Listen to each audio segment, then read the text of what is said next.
একটু ব্যাখ্যা করতে চাই। এই যে সোনা এবং তার সঙ্গে একই সঙ্গে রূপো আমাদের নিতে হবে, কারণ আমাদের অর্থনীতির ক্ষেত্রে সাধারণ মানুষের কাছে একদম ধরুন ট্রাইবাল যারা আছেন, যারা জনজাতি সম্প্রদায়ের মানুষ, তাদের কাছেও কিন্তু প্রচুর পরিমাণে রূপো থাকে। বা আমাদেরও সাধারণ বাড়িতে খুঁজলে মধ্যবিত্ত পরিবারে 500 গ্রাম 600 গ্রাম রূপো প্রত্যেকটা পরিবারেই কিন্তু পাওয়া যায়, বিভিন্নভাবে আছে। তো সেদিক দিয়ে দেখলে রূপো এবং সোনার দাম দুটোই যেভাবে বাড়ছে, এটা আমাদের সাধারণ মানুষের কাছে শঙ্কা হিসেবে একটা আসছে। তো নিশ্চিতভাবে আপনি যেটা প্রথমে বললেন যে কনফ্লিক্ট বা ওয়ার এখানে একটা বড় ভূমিকা গ্রহণ করছে। যে দুটো জায়গার কথা, ভেনেজুয়েলা অলরেডি আমেরিকার দখলে চলে গেছে বলা হচ্ছে, বা ট্রাম্পের দখলে চলে গেছে স্পেসিফিক্যালি বললে বলা যায়। তিনি তো গতকাল পোস্ট করেছেন যে তিনি অ্যাক্টিং প্রেসিডেন্ট। এক্স্যাক্টলি, তিনি গ্রিনল্যান্ডের কথা বলছেন। একদমই। এই ভেনেজুয়েলা এবং গ্রিনল্যান্ড যে দুটো জায়গার কথা বলা হচ্ছে, এই দুটো জায়গাতেই কিন্তু রেয়ার আর্থ মেটেরিয়ালও আছে। শুধুমাত্র ভেনেজুয়েলাতে পেট্রোলিয়াম নয়, রেয়ার আর্থ মেটেরিয়ালও প্রচুর পরিমাণে আছে। অর্থাৎ দক্ষিণ আমেরিকা বলুন, আফ্রিকা বলুন, বা গ্রিনল্যান্ডের মতো জায়গায় বলুন, বলা হচ্ছে যে নর্থ গ্রিনল্যান্ডে প্রচুর পরিমাণে রৌপ্যর একটা ভাণ্ডার রয়েছে আগামী দিনে, যেটার কোনো হিসেবই আমাদের কাছে এখন নেই।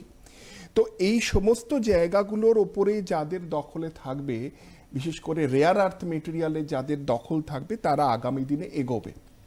এবং এই যে ওয়ার যেটা হচ্ছে বা যুদ্ধ যেটা হচ্ছে, আরব ইসরায়েল বলুন, ইউক্রেন রাশিয়া বলুন, ভেনেজুয়েলা, গ্রিনল্যান্ড, ইরান, তার ফলে পুরো পৃথিবী জুড়ে একটা টালমাটাল পরিস্থিতি তৈরি হচ্ছে।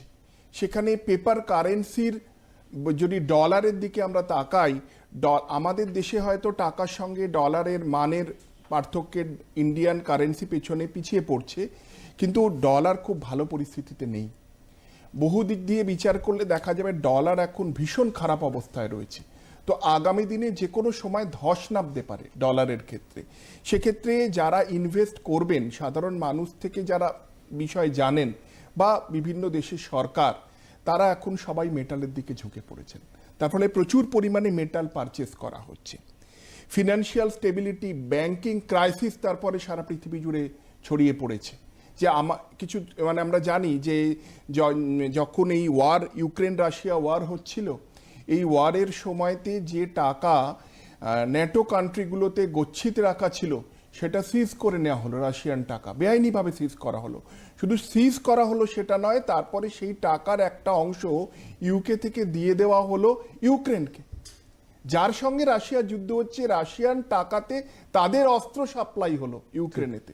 তো তার ফলে এটা একটা খুবই অদ্ভুত বিষয়, যে তার মানে কারেন্সি, ফরেন কারেন্সি বিদেশে রাখাটা অত্যন্ত বিপজ্জনক।